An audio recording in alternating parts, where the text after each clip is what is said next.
So I'd like to start with a land acknowledgement. The Port Townsend Writers Conference, of which Centrum is a part, and also the Northwind Arts Reading Series, is located on the land and waters of the traditional territory of the Slalom and the Chimicum people. Centrum and the Port Townsend Writers Conference and Northwind Arts all strive to honor the Salish Coast people's thriving culture and their efforts to sustain their homelands. So just a few other quick announcements before we get started. I'd like to thank my co-curators of the Northwind Reading Series, Linda Robertson, who you'll meet soon, and Sheila Bender is also here tonight. So we're thrilled to be celebrating both Earth Day today and National Poetry Month with this reading by 3 local poets who all write beautifully and powerfully on behalf of the earth. Rob Lewis from Squamish Island, Ann Spears from Vashon Island, and Cedar Saigo from Suquamish. So here's the format for tonight. After a brief introduction, each reader will read for 15 minutes, and then we'll have a discussion. And between the readers and the 2 moderators, Linda and myself. So Rob is going to lead us off. He is a poet, a writer, an activist, and a house painter, working to bring the power of language to the defense of the more than human world.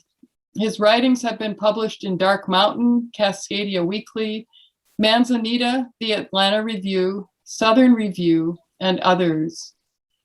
As the owner of Earthcraft Painting, he also works to revive the use of local wild clays to paint our work and living spaces. So please welcome Rob Lewis. Thanks, Holly. Hi, everyone. Thank you all for coming out on this gorgeous day. I'm excited to be here. I'm looking forward to hearing from Ann and Cedar. I've just been able to communicate with you guys by email, so this will be great. I love the topic, poetry and nature. It sounds like a really simple, straightforward topic, but it really isn't.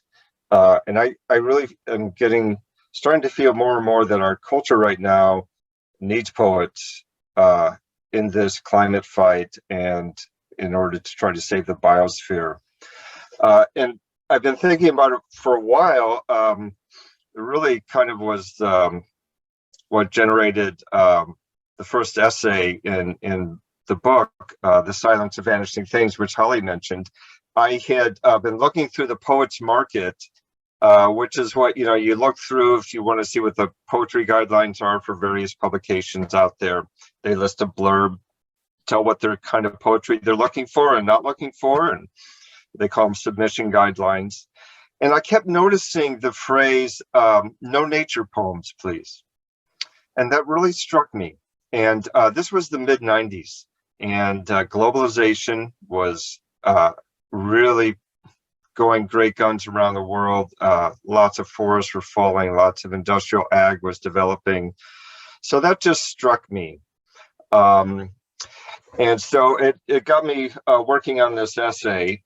And one of the questions that came up was, what is a nature poem? And how do you divide between what a nature poem is and what a non-nature poem is? And how do you even, just right now we're all using technology. It doesn't seem like nature, yet nature provides all the circuitry, all the minerals, the silicon chips are made of quartz, so there is no getting away from nature. And I'm just going to read a section from this essay about that. A few weeks after my encounter with the Poets Market, I was on a Greyhound bus on my way to Denver. It was night. Our darkened tunnel with its hooded aisle lights raced through an even darker tunnel of highway.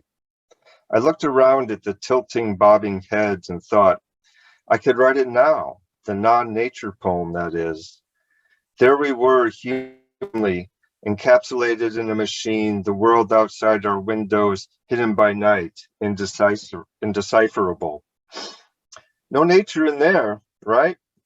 But someone must have had an apple in their bag, which was filling the cabin with the sweet tang of an apple orchard. And there was the watery chorus of our own breathing. And with the watery reminder of our reciprocal intimacy with plants. Our craft was built with steel dug from mountains, fueled by the compressed and composed residue of ancient life layered on ancient life. Our wheels were round, the signature shape of nature. And we were rolling on a planet toward a sun. Out my window, a thin line of red appeared on the horizon, as if it had been slit and risen with blood. Milky pools of mist hung in the folds of a pasture.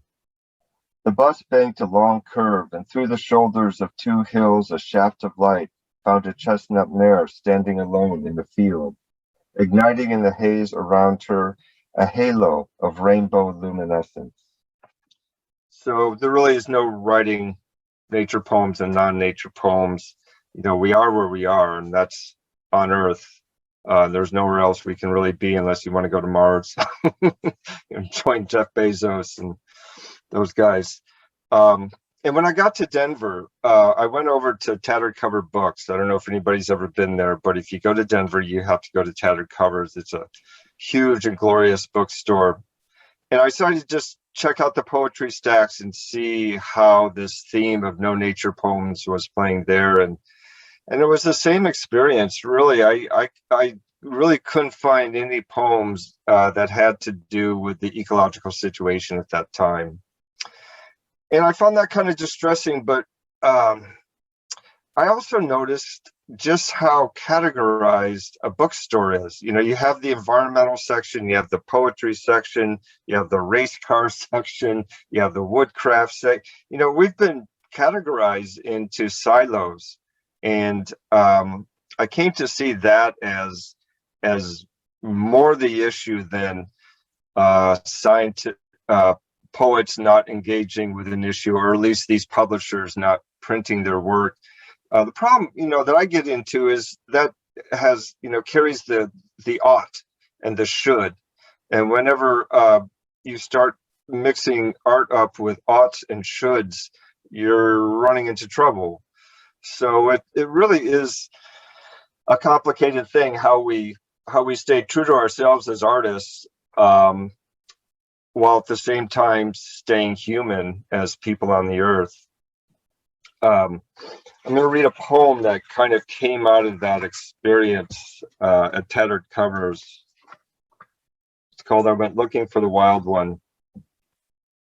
I went looking for the wild one, the howler, the Vadic tramp, the one for whom the wounded hillsides are inner burns, whose blood is stained with the old love wine of poet and earth, warrior poet, slinging battle flack out at the static, shattering polite conversations everywhere.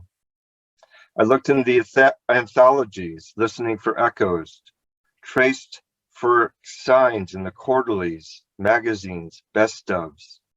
I learned it's been a good year for poetry. Grants and awards coming in, contests and prizes proliferating. The wise gray consensus councils are returned to the classics. Meanwhile, poor scientist holds extinction in a poem full of numbers with nothing but data to howl with.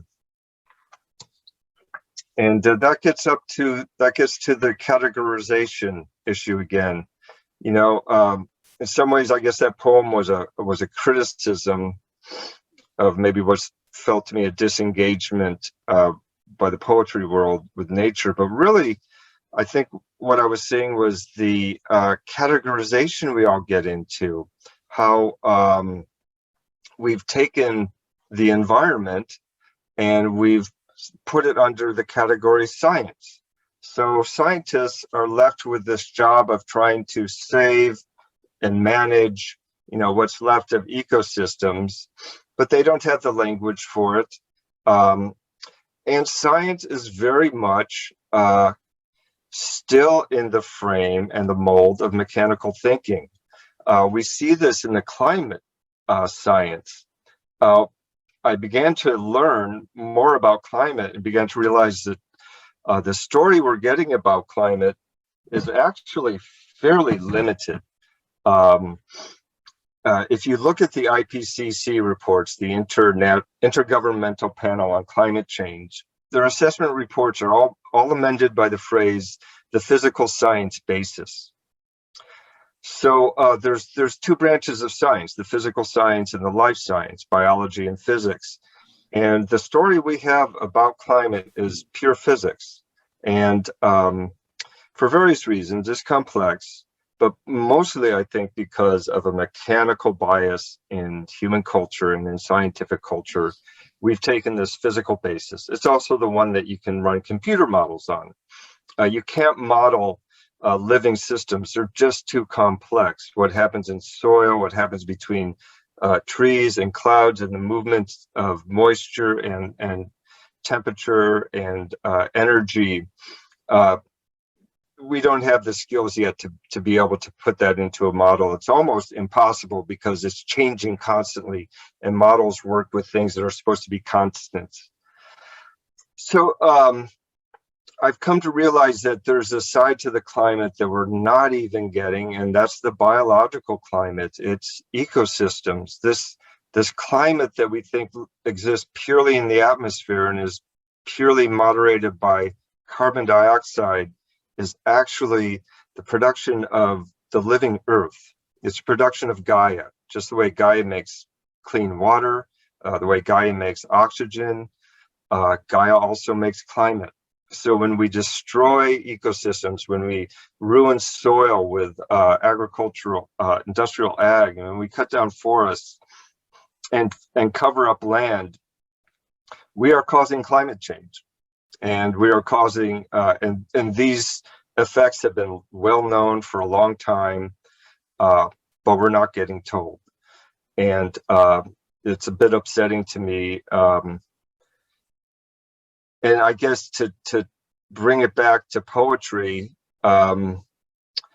what I've discovered, what you find when you look at climate through this biological lens is you find yourself running out of words and turning to poetry because it's so immense and beautiful and subtle and full of grace how this climate works and how this planet creates climate, that you find yourself moving from the scientific mind to the poetic mind. And in fact, a lot of these scientists end up using poetic metaphors when they're describing this biological climate. So I'm really hoping that poets will take the time to try to learn this science and understand it and begin to speak for it, because we can't rely on the climate movement to do that. They're too invested in the physical narrative. They're too invested in all the jobs and technology. But we really are not going to be able to get out of this climate fix without restoring and repairing the earth. And what's exciting there is we've done so much damage to this planet, to the tune of billions of acres. Most of the deserts on Earth are man-made.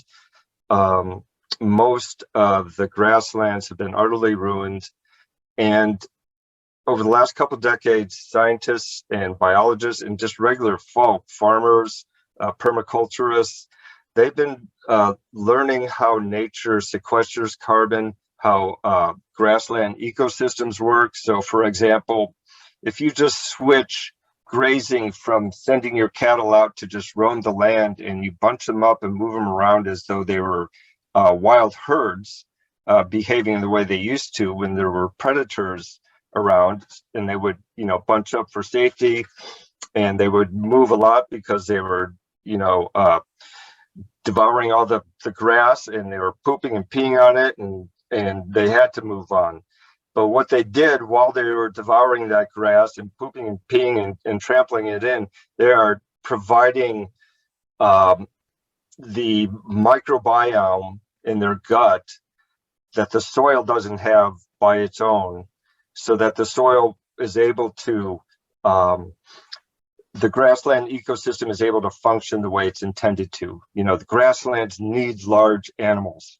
Ideally it would be buffalo and antelope. But if we can move cattle in the same way and restore all these grasslands, we could sequester so much carbon. It just dwarfs what we're talking about with technology. And again, no one hears about it because it's not the way the culture is headed right now. So anyways, I'm just going to finish with more on this idea of nature, poetry and nature, and the role of poets in climate and ecology. This is the last bit of my essay, The Silence of Vanishing, or no nature poems, please. Society needs the poet right now. It is an age of irony and reversals, and this is one of them. If we have forgotten what air is, have lost the sight of its divine formula, plant and animal breathing life into each other, who but the poet to remind us? If we have lost our enchantment with nature, who but the poet to re-enchant us, to retune our senses to nature's hidden energies and mysteries? For every scientific explanation of nature, there is a poetic explanation, and it's the poetic explanation we most need now. The practice of poetry brings certain standards, a deeper intensity of observation, the freedom to see the sacred anywhere and everywhere, the courage of heart seeing, the determination to make words meet their subjects with fidelity and power, useful qualities for a craft viewed as having no practical use. But it's just not human society that needs the poet. It's societies of birds and reptiles, forests and coral reefs. Nature, slowly collapsing into silence, calls out louder than ever for the poet. Now we all need what the poet brings, the broken open hearts of words, the wild articulation, the howl. So I don't know where I am with my 15 minutes, but Thank you. Sure. Yeah, no, that was great. You know, when we made up the order, I thought my instinct said to start with you, and you just provided such rich context for us. And I know we're going to come back to a lot of those ideas that you mentioned about poetry and science and the mechanistic universe, and we'll come back to that in the discussion for sure. And thank you for ending on the poem, and especially the line, "Who but the poets will remind us." So I'm so glad we have two more poets to hear tonight. So Linda is going to introduce our next poet, Anne Spears. So Anne Spears is the inaugural Poet Laureate of Vashon Island. She served as Vashon Audubon president, as the land trust staff overseeing volunteer stewards and compiling property baselines. She is co-writer of Walks, Trails, and Parks on Vashon Island and stewards the Vashon Poetry Post. Her 2021 poetry publications include Rain Violent, published by Empty Bowl, Backcut by Black Heron, and Harpoon, Ravenna Triple Series. And she has a website, annespears.com. So thank you, Anne, for sharing your work with us tonight. Thank you, Linda. Thank you very much. And I'd like to start by acknowledging that Vashon Island is the indigenous lands of the Shwabak people, also known as the Swiftwater, now aligned with the Puyallup. And I want all their spirits, as Chief Self said, who walk our trails, and we have miles of trails. We are a group also see ourselves as islanders, and with the Land Trust, Audubon, Vashon Nature Center, small groups, large groups, we're trying to preserve and conserve where you now walk as spirits. Also, King County helps us. We have the most unrocked, bulkheaded shoreline in King County. So I want to start where what poets do, which is describe, and I slowly work into a soft criticism of curiosity and science. Things fall apart. Shy Shy Trail.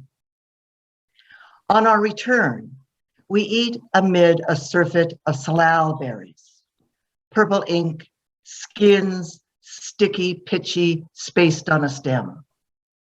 Satiated, our appetite slides to curiosity. We finger open the berry, seed tripartite, like the Trinity, Father, Son, and Holy Spirit. A spider minute, muddling ripe flesh, picking out space within, lifts its articulated legs against our nails, opening its nursery.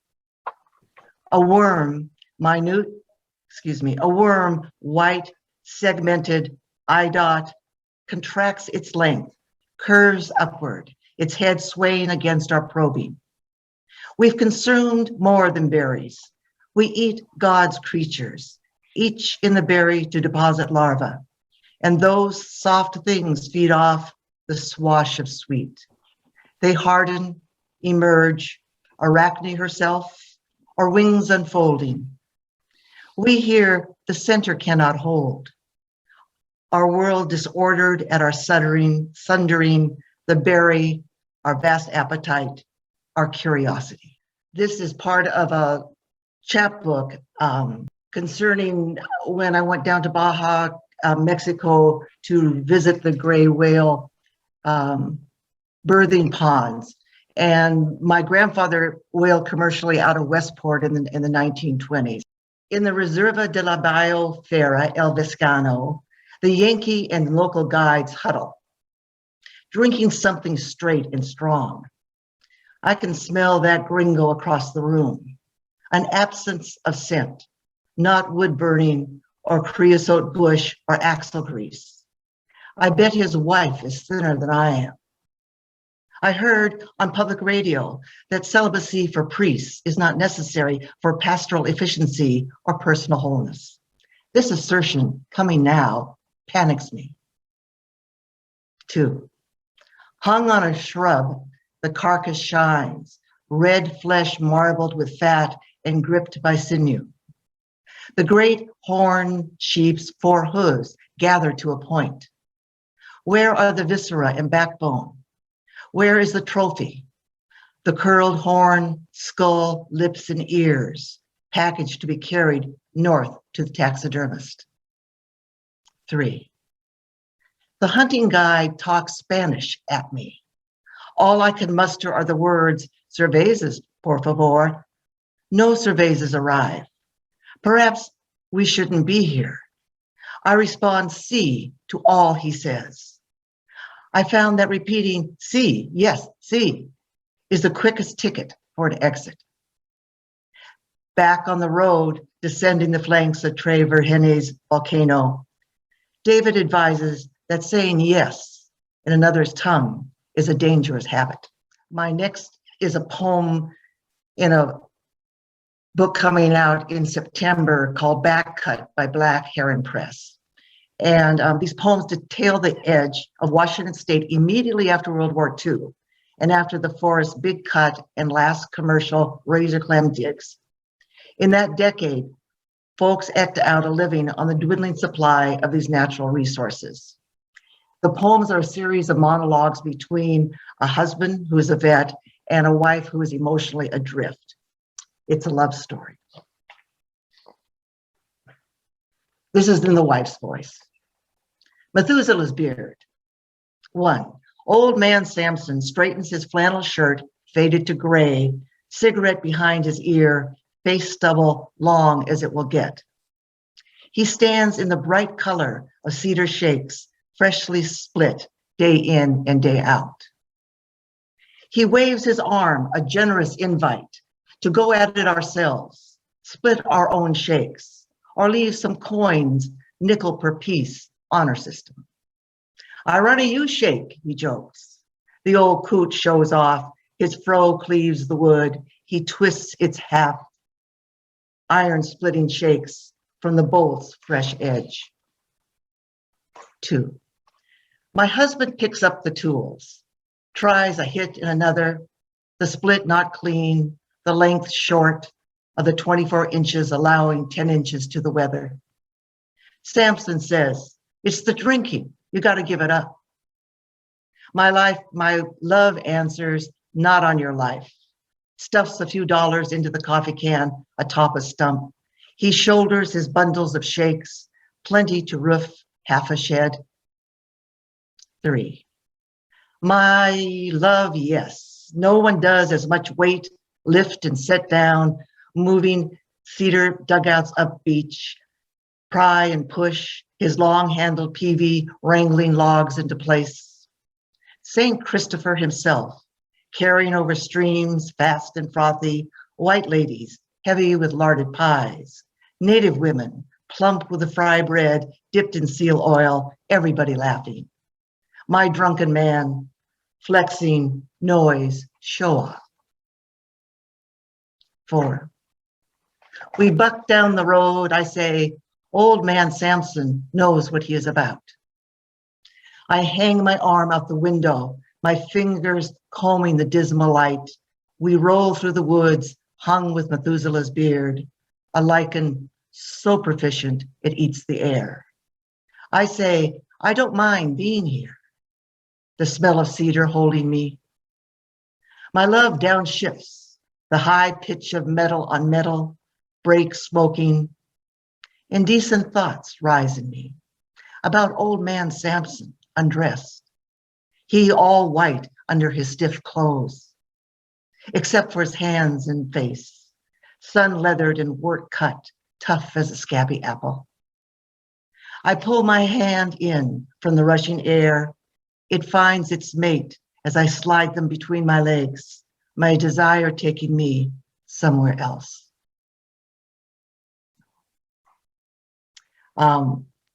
It's been a rich year for publishing for me.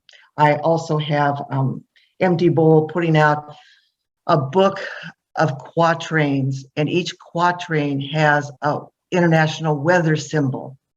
And Bolinas Frank took the weather symbols, which since 1850s about have been put on local weather charts by now today, thousands and thousands of backyard weather stations, boats.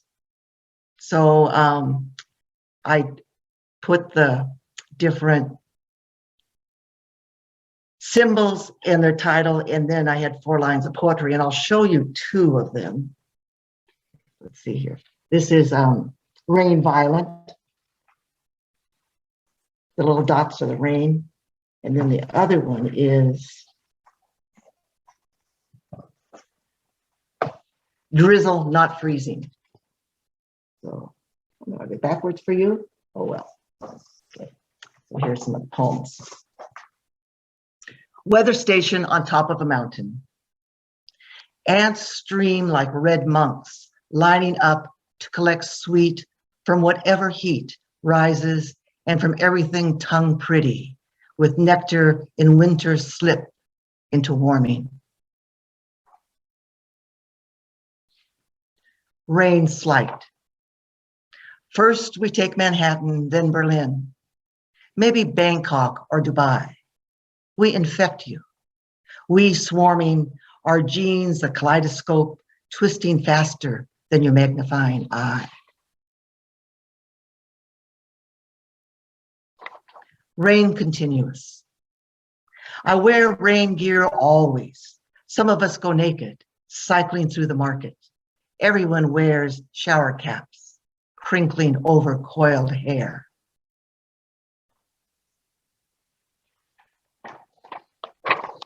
Mirage. Out of the scrub, children in red t-shirts run chasing America like a soccer ball. Border guns collect boys with little sisters. Mama said, walk north, night, star bright. Rain violent. They on the shore are not us. In the rain, they set their boats on fire. Wood ignites, the plastic smoke, black and acrid. To slake thirst, they open their mouths, faces up.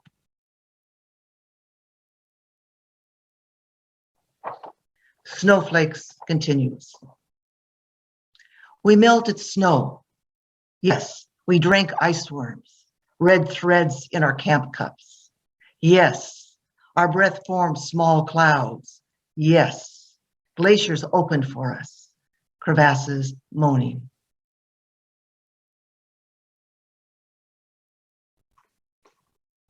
Drizzle not freezing.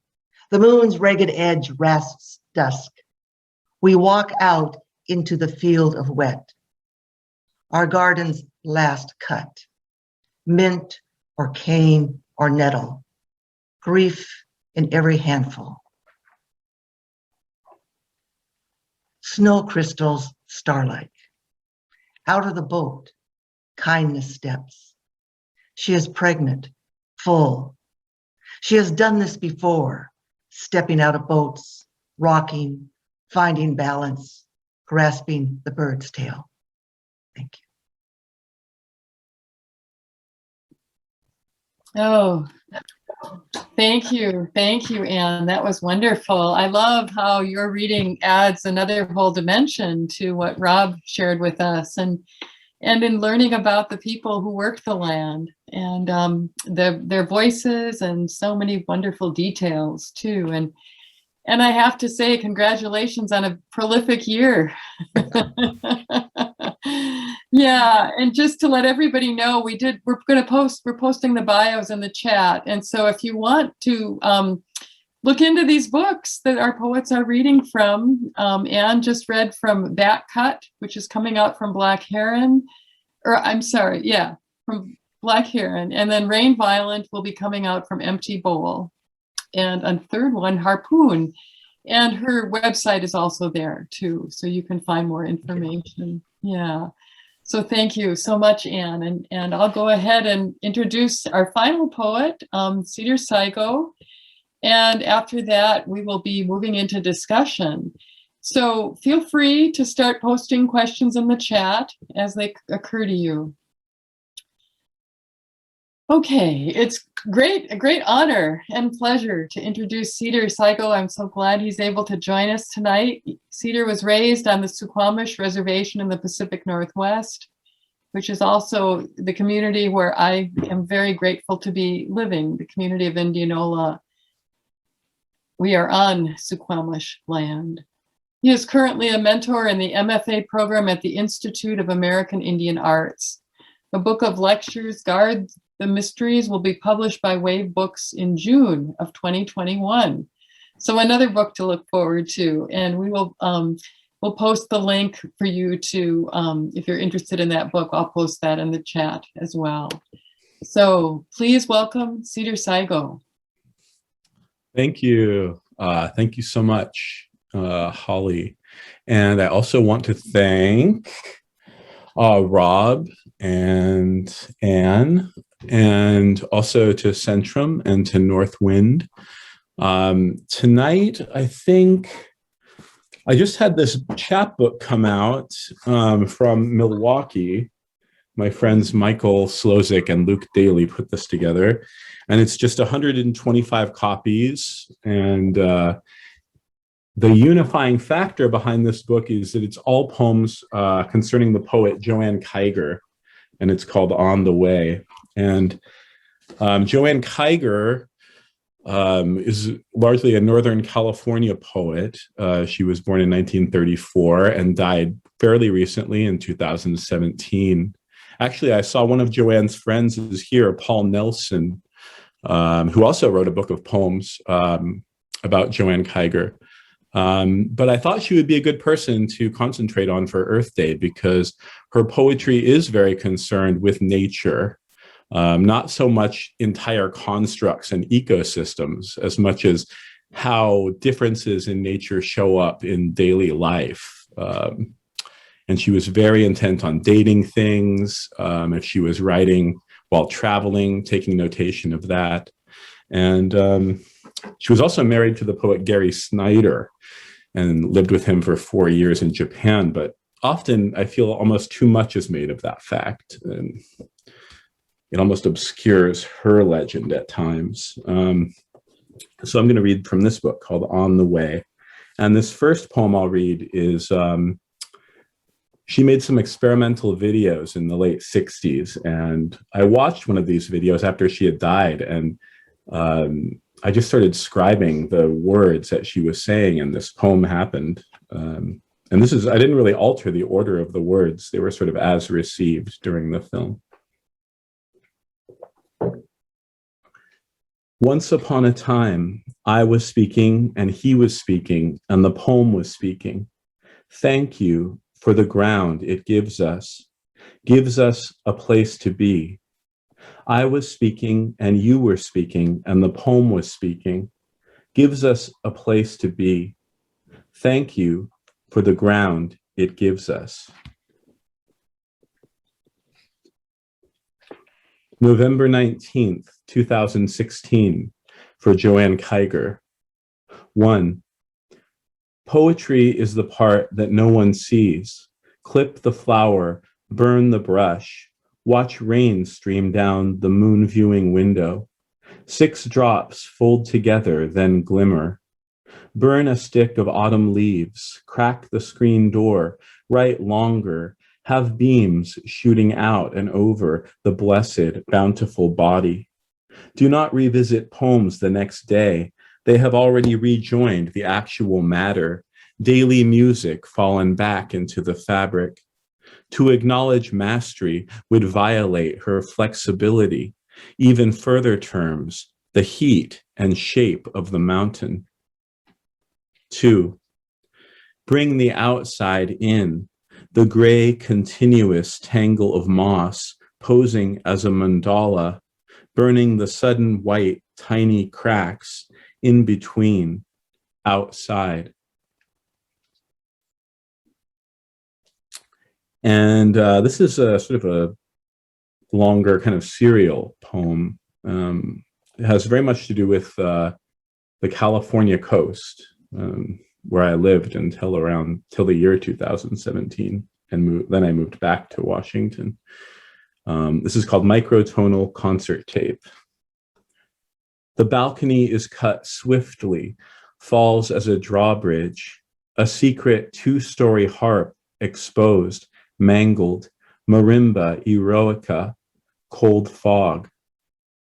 I lay my hands on silver strings. It's no secret, I form my own instruments. An oval, shimmering kingdom, light limestone green, wires for the sharp rain-like turn in a song that leaves impressions, dotted furies, locks impounded, lined paper, pelican inks repeat.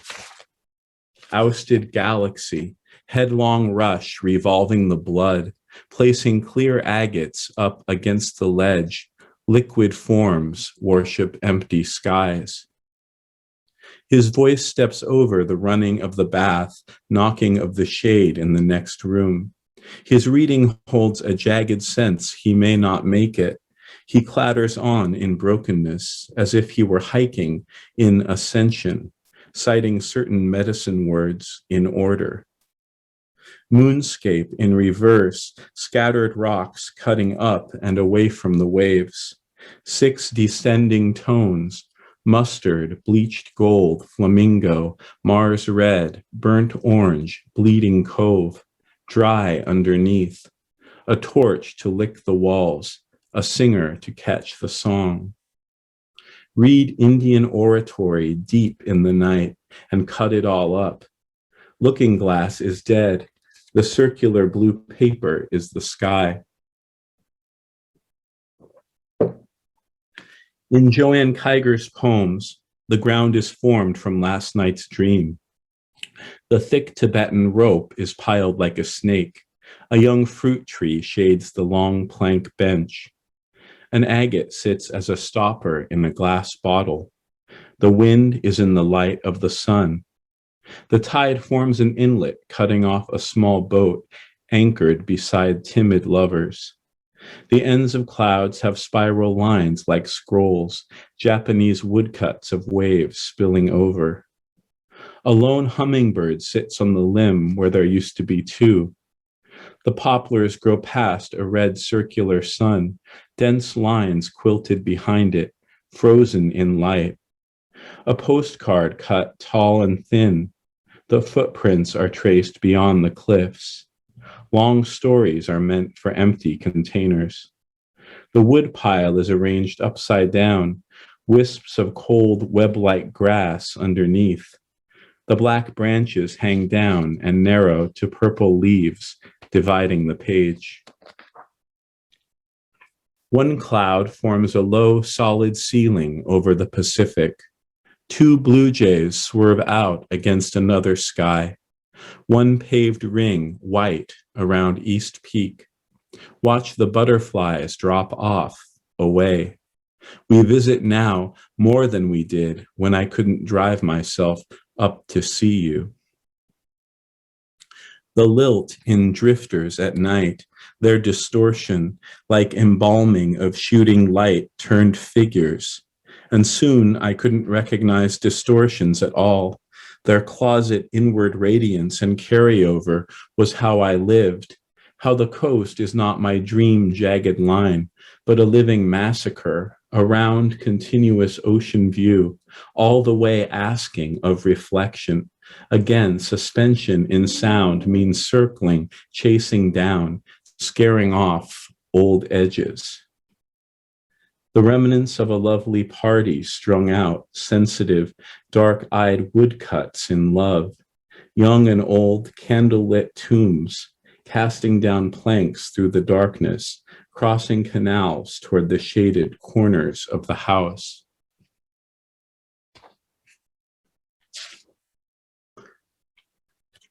And this is called Cold Valley.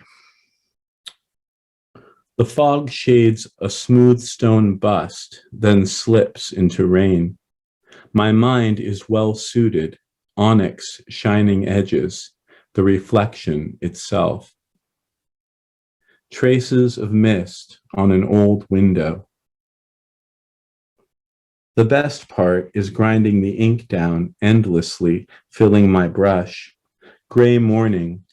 I first feel the mind as reflex. Bright and clear, the end of Evergreen Road is closed and crumbling away. Bill McNeil's red poppy resolves to be eaten alive, exposed to a shaft of air between the flower and its flat glass, masterful. The black bleeds out from his beak. In long tears, ink onto sopping head feathers, slicked back, black stitches on yellow, powdered eyes aglow, white speckles thrown onto autumn breast feathers, a white field below. Mirror box dissolved. 1. Balance of the onrush, its drama, one of silence over sound, of being skirted in passage with priests behind doors, color and cut gold, a clouded cistern, jackal bounding about the pines between reeds, my guardians overjoyed, driving off the clouds into cities. The chariot doubles back in 2 parts, a wing to pump to slow the air, a city aloft for the birds most grand, set apart, adrift, fountain-stamped dome at the center. 2. Long tones sweating the ice-locked sutras, arriving inside of stations, verses toppling out stranded, a river scene beside, the wires left crackling pools in razor crosses of birds. The clutch is worn, fallen back, golden grasses striking blue silk.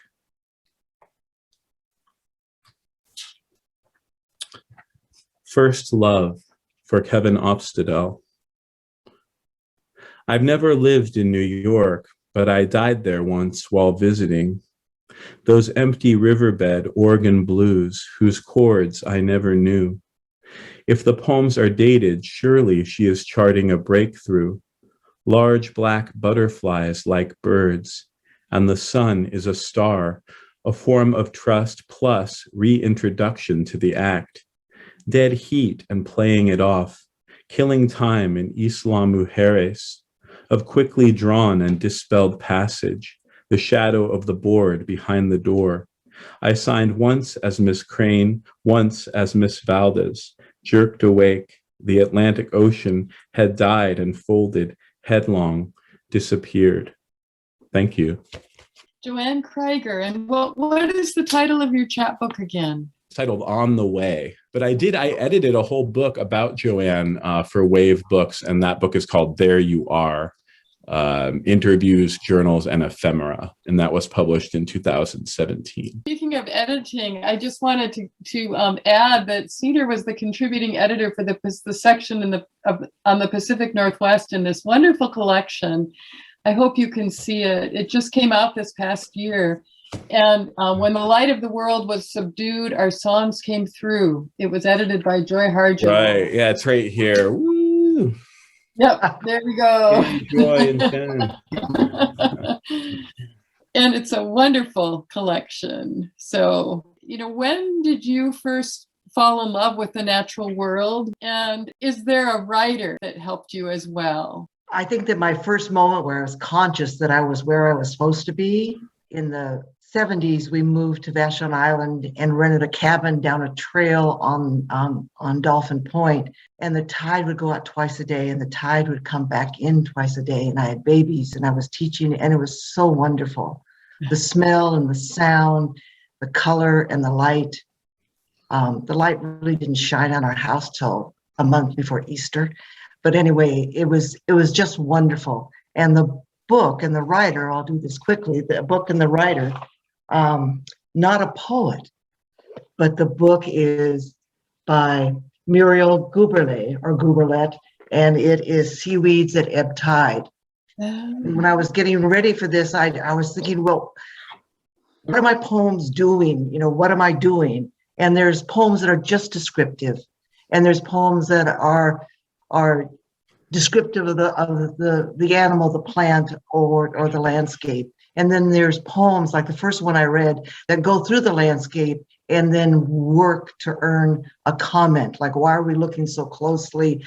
We're destroying the berry and the next generation of whatever animals in that berry. A poet would be Robert Sund.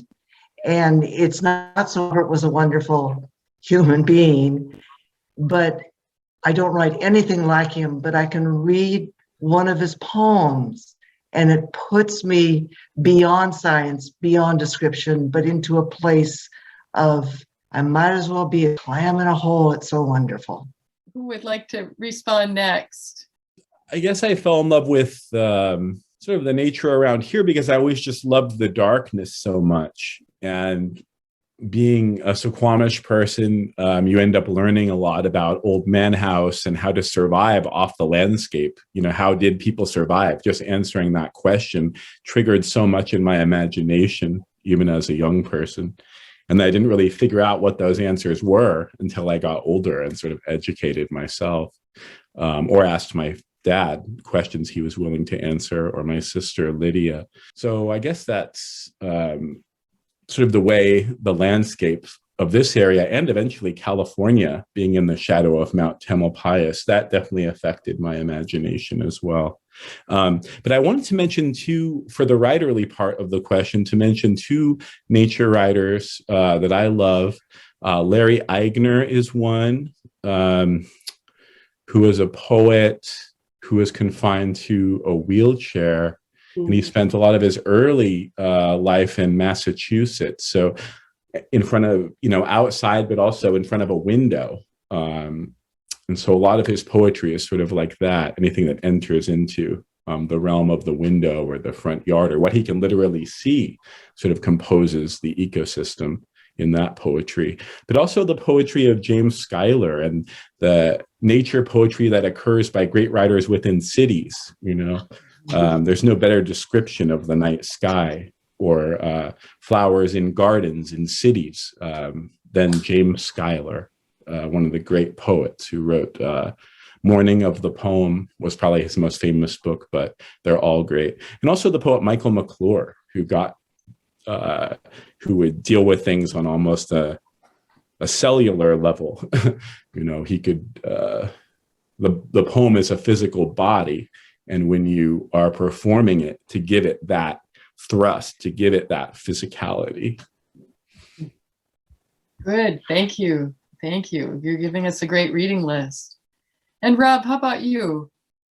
Yeah, so I was lucky. I grew up somewhat close to nature. I grew up in Illinois. We had the woods. They were just called the woods, county land, I think, or the lagoons. We called them lagoons. So that allowed me to get out in nature, and I think that's when my environmental thinking started. I remember we were assigned little writing and exercises in our second grade class, and I wrote a story about the end of the world.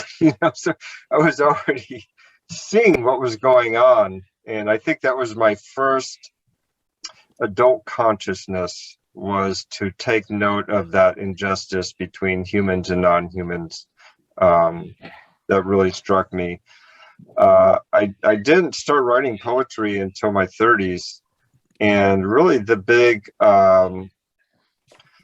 what really kicked it all off was when I started painting houses, and I suddenly was looking at the world in a much more detailed and granular level.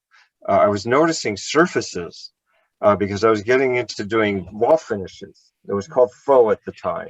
Everybody was doing faux finishing, and it's kind of tacky. There's better ways to do it with, like, real clay and lime and stuff. But I just started noticing surfaces, like if you're sanding down some trim, you're just astounded at the patterns that appear under your sandpaper. Or weathered paint, I realized, was particularly beautiful. So I began to notice what nature does to surfaces, and that just kind of opened my eyes. Excuse the pun. And that's when I started writing poetry. And I wish I had more people to talk about. I was turned on to poetry by Carl Sandburg, Walt Whitman. I was in Port Angeles at the time, and I was staying with my mother for a little while, helping paint her house. And she just had all these old classics, these hardbound classics. And I just started reading them. And that's when I kind of started falling in love with poetry. Good. Thank you. Linda, do you have a question you want to ask our poets? Well, I was just wondering, somebody said at one point that they thought that most nature poetry is kind of written out of impulsive nostalgia. And I wonder if anybody has something to say about that, response to that. I once worked with a landscape designer, Sojourner Smith, and she would never put a title on herself, being a good Vashon woman. But what she would do when someone would say, "Come and help me, Sojourner, this my yard wants some more," is what it was. And she said, "Look back to your childhood. What garden do you remember from your childhood?" And I bet you, just like the pioneer women that came over would bring roses from their gardens back east to the Northwest, and one way they kept them alive was to stick them in a potato. And the energy in the potato would last the season to come over. The idea of nostalgia in nature writing is a little sad to me, because it talks a little bit about how much we're losing. And there is this kind of idea of what's nature and what's not nature. And I don't find that helpful. There's nothing that isn't nature. It's just nature changed by us. Yeah, nostalgia is actually something that I try to avoid. Yeah, I kind of am on that same tip, because that's why I mentioned the fact that Joanne dated everything that she wrote, because I think, you know, being on the pulse of the present moment is really what being, you know, ecologically minded is really all about, you know, no matter how devastating the news is. I'd like to add to it because what I worry about as species disappear and the landscape or familiar disappears. So nostalgia can have usually a negative. I'll think about it sort of positively. Rachel Carson said, one way to open your eyes is to ask yourself, what if I had never seen this before? What if I knew I would never see it again? Mm. And to me, as a poet, it's like, oh no, we have something in nature like bear. What if we never see a bear again? What if our children never see a bear? What happens to the symbol of bear within poetry? They will, when you read bear in a poem, you would not see baby bears. You wouldn't smell a bear. You wouldn't hear a bear. You wouldn't fear anything. You wouldn't know what it was like to look at a piece of scat and take it apart and say, ooh, this is what this bear is eating. It must be Mount Rainier and must be huckleberries. So what I worry is that as a poet, when you put any word in from nature, we're assuming that everybody's seen a bear or smelled a bear or has heard a myth about a bear or has feared a bear or listened to bear stories around a fire. But once bear disappears, what happens to our poetry now, but what happens to that image? Anyway. And that's a great question, Anne. It reminds me of you probably, some of you were aware, I was maybe 10 years ago, 8 to 10 years ago, that the Oxford English Dictionary for kids eliminated a number of words, natural history words like blackberry, the fruit blackberry, and replaced it with the technology blackberry. And there were some amazing and it was very sad that this happened, but you know, the poets responded, and there were some amazing poems written in response to that, taking all of these, you know, all the words for like, they're just escaping me now, other than the kind of humorous one about the blackberry, but all those wonderful words that describe the land that are really no longer part of our vocabulary now. So that's what that reminded me of. And I see that we do have a question. Thank you, Paul Nelson.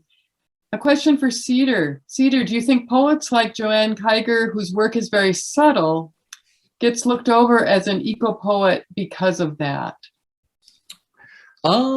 No, I think she's sort of, in a certain way, I think her work gets over-determined as nature poetry because of her association with Gary, rather than Buddhist poetry, which it really is. And it allows the day to unfold and sort of the chance encounters of the animals that inhabit your front lawn, you know, those things enter the picture. And I just feel like she kind of draws a very gentle boundary for the poem, and then things enter into it, and she doesn't add more than she needs to.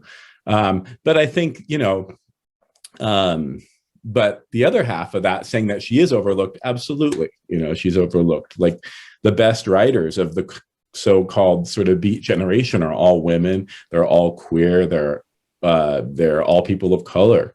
I mean, in my opinion, Diane DePrima, Joanne Kiger, Bob Kaufman, you know, all these people, the most interesting lives, you know, were not those of Jack Kerouac, Allen Ginsberg, people that people know in that tradition. They're the people that struggled, you know, the people that barely survived, or, you know, in some cases were wrecked by the scene. But yeah, so I definitely feel that she is, you know, but she hated to be described as underappreciated too, or undersung, because she was so happy living out in the shadow of Mount Tam. But I would say in the book of lectures that Wave just put out, there's a long one about Joanne. So we're trying to reverse that neglect. Mm-hmm. Good, thank you. We will look forward to that book, Cedar. You certainly piqued my interest. one more question, and then I'm not seeing more questions, but please put them in the chat. I'd like to come back to something that Rob said in his reading when he was reading from his essay, and I guess it's just the relationship between science and poetry and that sense of compartmentalization. I guess I wonder a little bit if you think that's changing, and if it's not, what can we do to change it more? Maybe as educators, as parents, as writers, how do we bring those two kind of disparate worlds together? I do think science is changing tremendously. And when we use the term science, what are we saying? Somebody mentioned braiding sweetgrass, which is a book that takes science in a Native American direction. And indigenous people have been doing science for tens of thousands of years.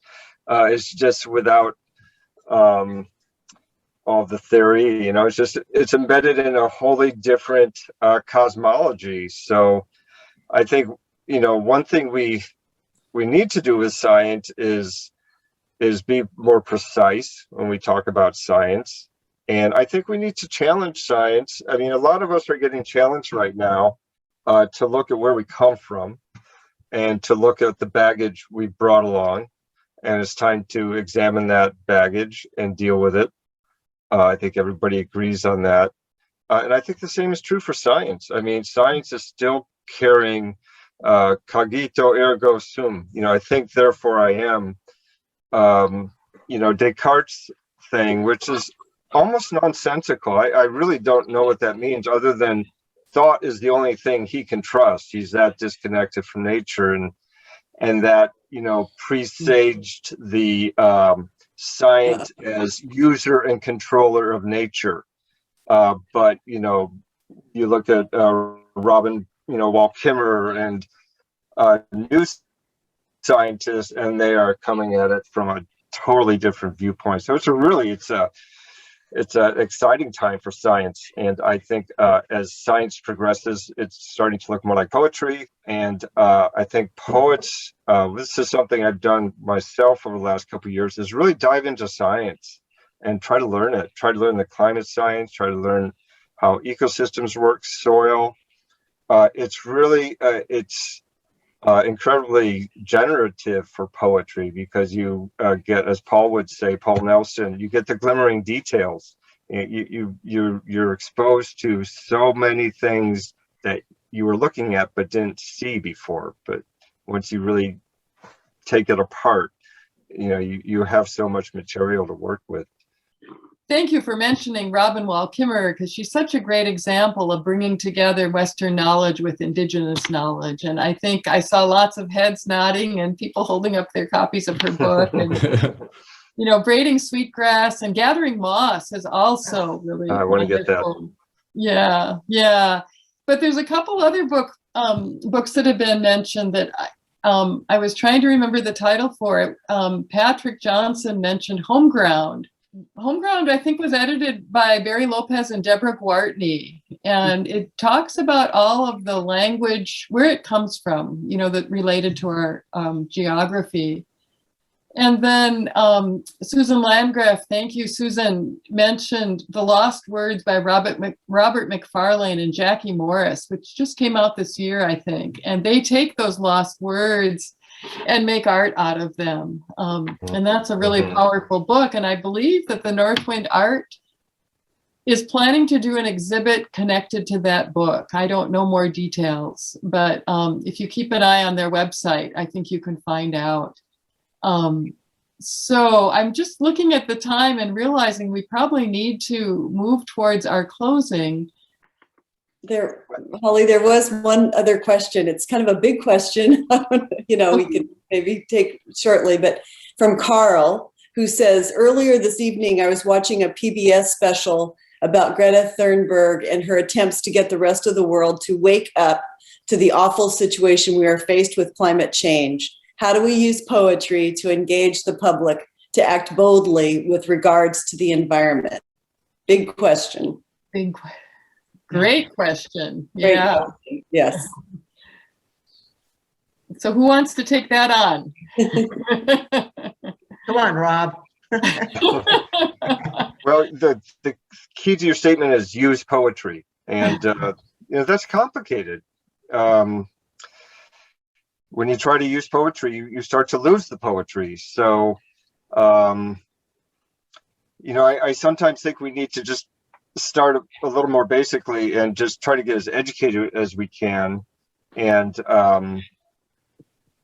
maybe insist on a new language, a less scientific, a less sterile language, a less objectifying language, and start to insist that we start calling things by their names, and as many people are doing now, calling them who, rather than it's, treating the non-human in language as our equals, as our brothers and sisters, as our relatives. And I'm a little skeptical that we can throw poems at it, but I do think we can, as poets, call out bad language and weak thinking and shallow thinking and mechanical thinking. And at a certain point, just become activists. At some point, if you really want to change things, you just become an activist. You can't ask poetry to do things that maybe it doesn't want to do all the time, right? The poem comes to you, and you can't just tell it to serve my purpose here to stop global warming. That's Right. That's been my experience. It doesn't work. So Yeah. maybe humility. I'd like to see the poet as a label disappear and have everybody write poetry and not take it upon us as the poets to decide what's poetry, what it should sound like, what culture it should reflect, and honor the fact that human beings, because they can speak or not speak and think, can take what they see and challenges them in the landscape and write about it. I do the poetry post, and there was Mormon dudes walking around in their suits all summer, and they would put these great big paragraphs on my poetry post, or the poetry post. And I finally caught them, and I said, you guys, go home, take that lady's paragraphs, take one paragraph, break it into lines, and make it look like a poem.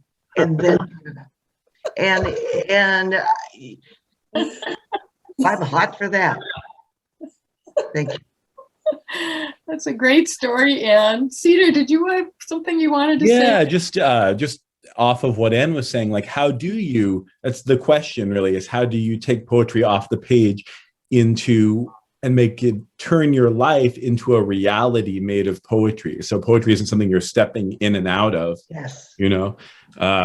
It's not something that, that's all I do, but I worked 20 years I worked 20 years of terrible jobs to be able to just deal in poetry now. So I don't think I dwell elsewhere. I mean, I bring the strategies of rhythm and the strategies of study and just all of the strategies I would bring to a poem, those are brought also, you also bring those forward when you're just thinking about something, how to approach a subject. That's what poetry does for you. It's, it's a construct of mind that you have to, you can get rusty in a matter of weeks. So you're always feeding the machine. I mean, I'm a poet and an activist. Those are just one body. They're just energies in a body, So I don't see division, with the page and the poet and all that.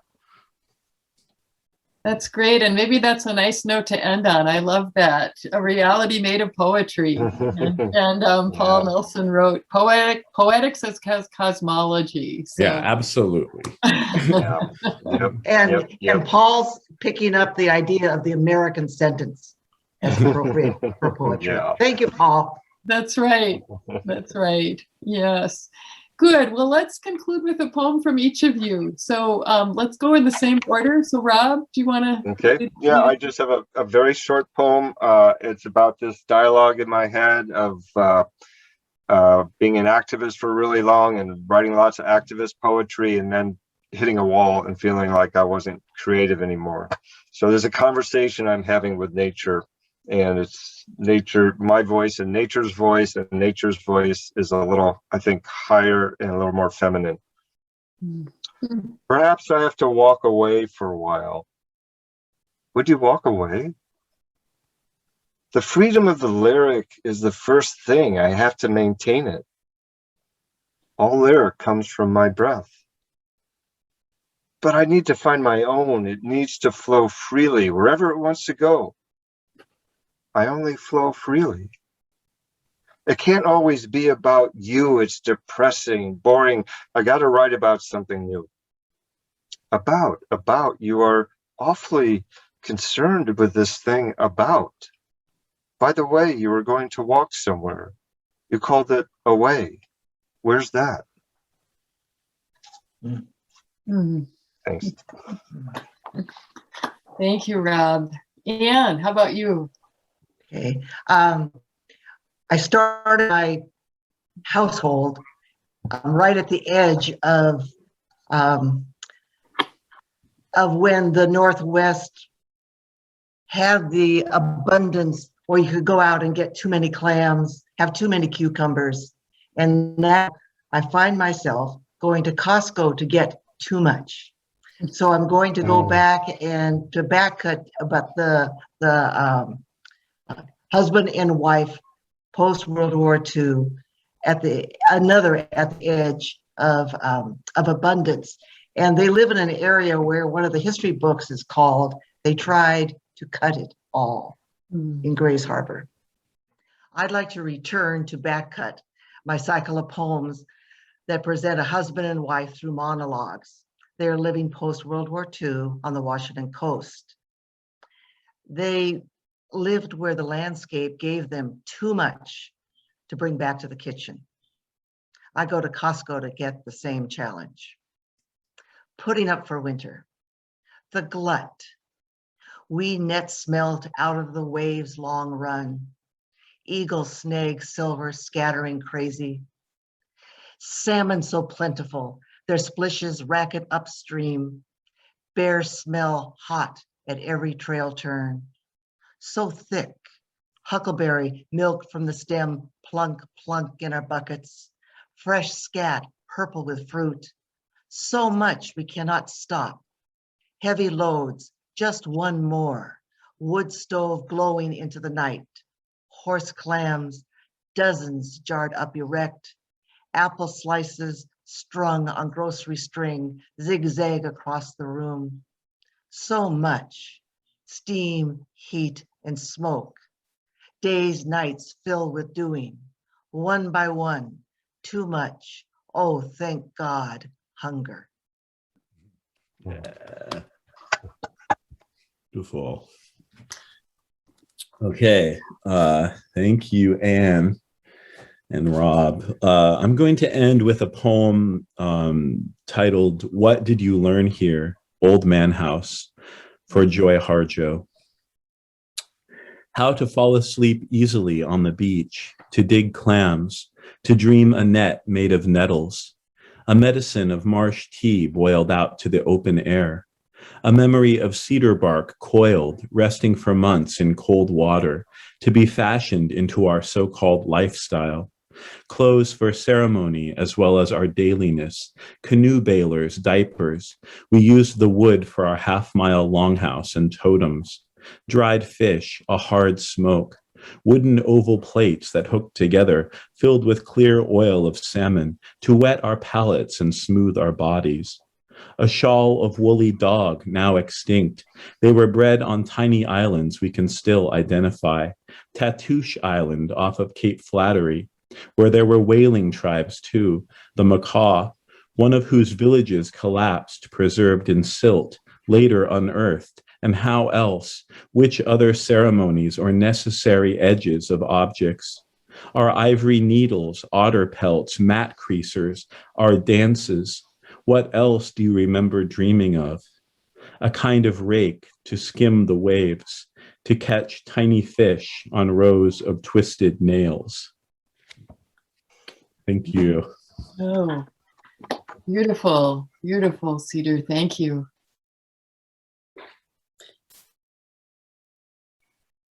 So it's up to me, I guess, to close. So thank you so much, Rob and Anne and Cedar, for the night.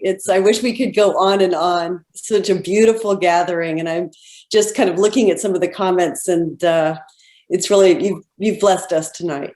Thank you so much. And I look forward to reading more of your work.